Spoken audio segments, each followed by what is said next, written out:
Hello, you guys. It's me, Chef Mel, and this is my last course. I'm going to talk a little bit about food poisoning. All right, food poison is just the same thing as foodborne illness. If you have a flu for an hour or 7 days, or if you feel like you're nausea, you feel like you have stomach pain, you feel like you have diarrhea, or you're vomiting, then you have food poison after eating foods. That's why for me, it's always good to make sure you're temping your food, making sure they get to the right temperature. Because if your food not getting to the right temperature, and then you eat it, then you don't know if you're gonna get sick from it. That's why it's always good for you to have thermometers right here.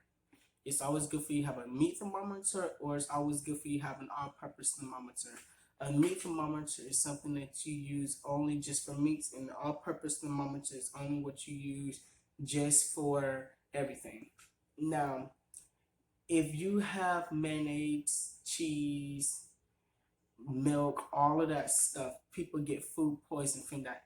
It's not good for elderly. It's not good for children. It's not good for a person that's sick or getting over an illness. Pregnant women to get food poisoning because they're most likely going to die from it because their systems can't handle like we can. That's why it's always good for them to cook their meat to the right temperatures, making sure they meet the right requirements. Because if their temperatures is not right, then if they eat it, then they get sick. Danger zone. I know I said that it's good for you to leave your food out so it can get warm because you don't want to put hot food. And if you put hot food inside of the refrigerator without letting your food get cold first, then you get food poisoning from that, or you can get sick because that's really bad for a person to put hot food inside of the refrigerator. It's always good for them to chew. So, for example, if I'm doing something like medium rare steak, I would do 6 to 8 minutes both sides. Then it should be the temperature for 155. I use this thermometer right here to temp it. If you're not temping your beef or pork or chicken or seafood, then you're gonna get those temperatures wrong because it's not good. So if I'm doing something like, just say again, if I have peanuts and if I just have, let's just say a cake.